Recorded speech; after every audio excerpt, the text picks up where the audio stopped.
Hello दोस्तों, नमस्कार, प्रणाम, आदाब, सत श्री अकाल। कैसे हो आप? आई होप कि आप लोग अच्छे होंगे। हम भी अच्छे हैं। मेरा नाम रंजित कुमार, इनका नाम सोनी कुमारी। मेरे यूट्यूब चैनल SSD रिएक्शन में आपका स्वागत है। आज एक और नए वीडियो के साथ हाजिर हैं। आज का जो वीडियो है उसका टाइटल है पोलैंड में मोदी जी का ज़बरदस्त भाषण। तो आप लोग को पता ही है कि मोदी जी पोलैंड गए हुए हैं। उनका पोलैंड दौरा शुरू है और पोलैंड में पहुंचकर वहां के इंडियन कम्युनिटी के लोगों के साथ रूबरू हुए हैं। उन लोगों को संबोधन किए हैं, जो बहुत ही अच्छा है। संबोधन में उन्होंने इंडिया में क्या क्या हुआ है, क्या क्या हो रहा है, आगे क्या क्या होगा, ये सारे जानकारी उन्होंने अपने भाषण में दिया है।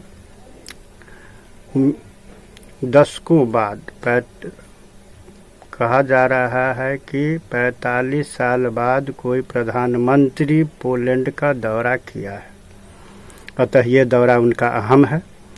तो आइए सुनते हैं उनके इस भाषण को और मिलते हैं हम वीडियो के अंत में। Let's start. अधिक प्राधान्य है छत्रपति शिवाजी महाराज की प्रेरणा से कोल्हापुर की रॉयल फैमिली ने बलीवड़े में पोलैंड की महिला और बच्चों को शरण दी थी। वहां भी एक बहुत बड़ा कैंप बनाया गया था। पोलैंड की महिलाओं और बच्चों को कोई तकलीफ ना हो, इसके लिए महाराष्ट्र के लोगों ने दिन रात एक कर दिया था। साथियों, आज ही मुझे मोंटे कैसीनो मेमोरियल पर भी श्रद्धांजलि देने का अवसर मिला है। ये मेमोरियल हजारों भारतीय सैनिकों के बलिदान को भी, उनकी भी याद दिलाता है। ये इस बात का भी प्रमाण है कि कैसे विश्व के हर कोने में भारतीयों ने अपना कर्तव्य निभाया है। साथियों, 21वीं सदी का आज का भारत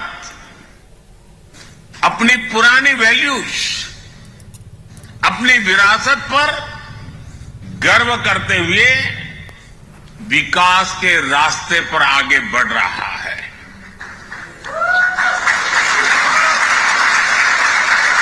आज दुनिया भारत को उन खूबियों के कारण जानती है जिसे भारतीयों ने सारी दुनिया के सामने साबित करके दिखाया है।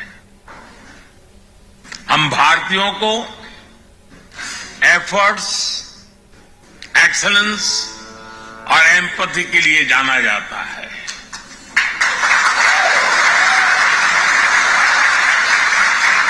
हम दुनिया में जहां भी जाते हैं, हम भारत के लोग मैक्सिमम एफर्ट्स करते दिखाई देते हैं।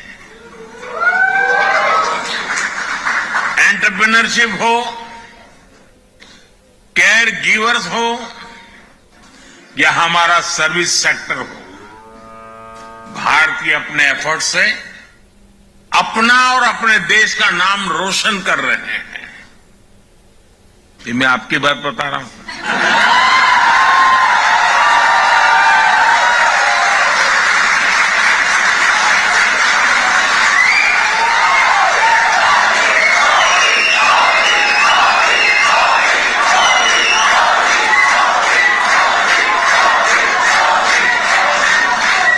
आपको लगता होगा कि मैं किसी तीसरे देश की बात कर रहा हूं।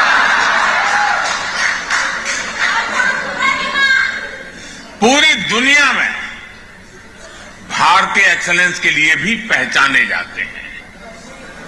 आईटी सेक्टर हो या भारत के डॉक्टर्स हो, सभी अपने एक्सेलेंस से छाए हुए हैं।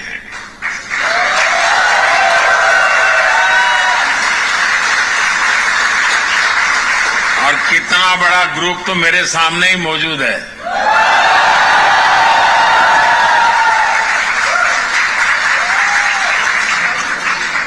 साथियों, हम भारतीयों की एक पहचान एम्पैथी भी है। दुनिया के किसी देश में संकट आए, भारत पहला देश होता है जो मदद के लिए हाथ बढ़ाता है।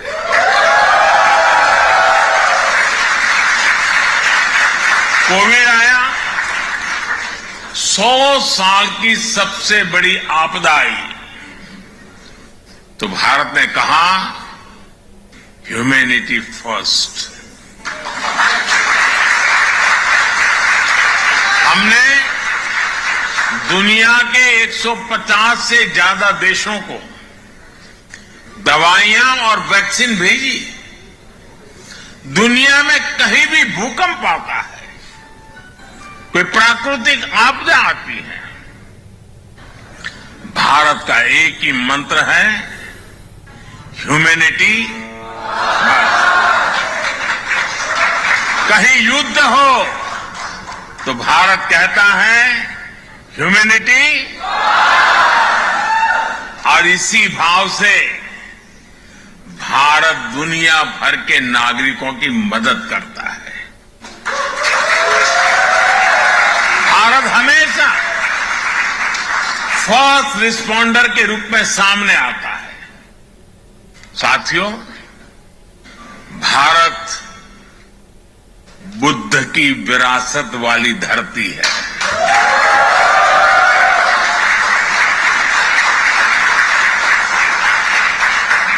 और जब बुद्ध की बात आती है तो जो युद्ध नहीं, शांति पर विश्वास करती है।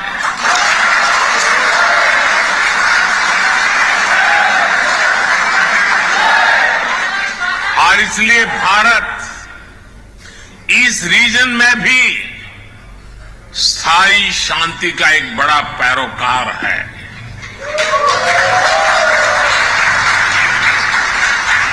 भारत का मत एकदम साफ है, ये युद्ध का युग नहीं है।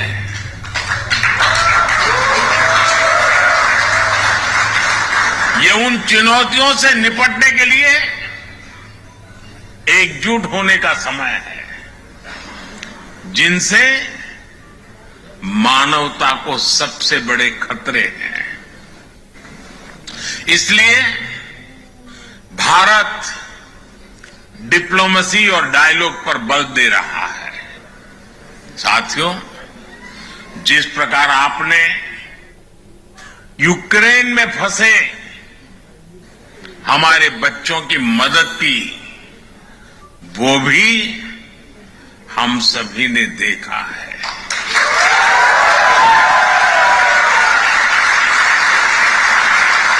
आपने उनकी बहुत सेवा की थी।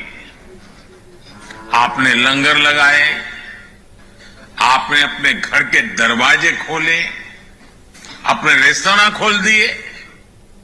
पोलैंड की सरकार ने तो वीजा जैसे बंधनों को भी हमारे स्टूडेंट्स के लिए हटा दिया था।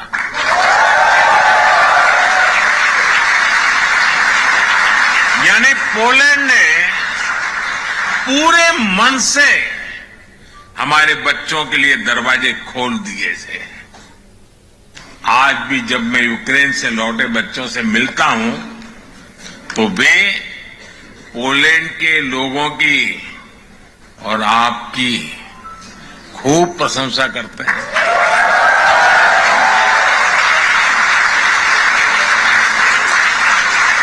और इसलिए आज मैं यहां 140 करोड़ भारतीयों की तरफ से आप सभी का, पोलैंड के लोगों का अभिनंदन करता हूं। मैं आपको सैल्यूट करता हूं।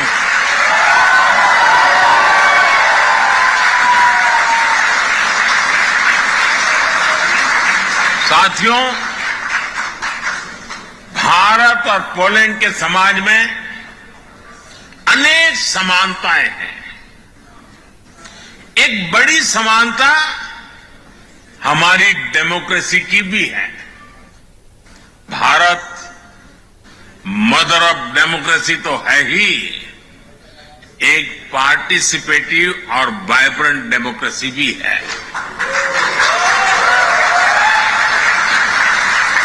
भारत के लोगों का डेमोक्रेसी पर अटूट भरोसा है। ये भरोसा हमने हाल के चुनावों में भी देखा है।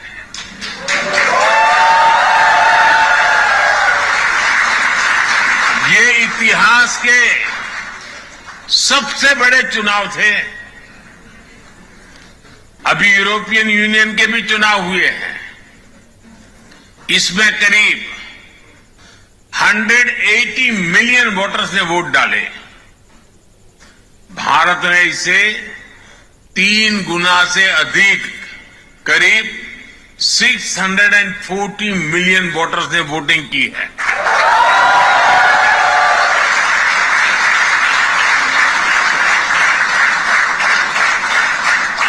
भारत के इन चुनावों में हजारों पॉलिटिकल पार्टी ने हिस्सा लिया।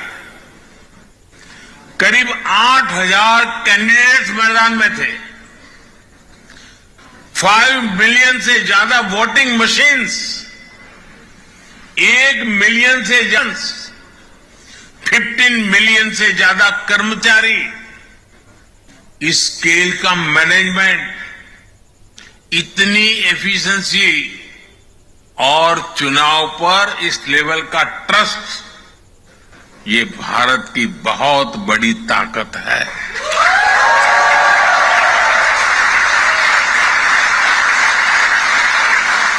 दुनिया को ये लोग जब ये आंकड़े सुनते हैं ना, तो उनको चक्कर आ जाता है। साथियों, हम भारतीय डायवर्सिटी को जीना भी जानते हैं, सेलिब्रेट करना भी जानते हैं। और इसीलिए हर सोसाइटी में हम आसानी से घुल मिल जाते हैं। पोलैंड में तो भारत के बारे में जानने, समझने और पढ़ने की एक पुरानी परंपरा रही है। ये हमें यहां की यूनिवर्सिटीज में भी देखने को मिलता है। आप में से तो चलिए दोस्तों, वीडियो हो गया समाप्त। आपको मोदी जी का ये भाषण कैसा लगा हमें कमेंट में ज़रूर बताइएगा। मोदी जी का पोलैंड दौरा बहुत ही अहम है। इससे पोलैंड और भारत का जो रिश्ता है वो और भी अच्छा हुआ है, गहरा हुआ है, और दुनिया में भी भारत का छवि और भी बेहतर हुआ है। पहले की अपेक्षा और भी अच्छा हुआ है, क्योंकि 45 साल बाद कोई प्रधानमंत्री गया है। इससे रिश्ते में और भी मजबूती आएगी।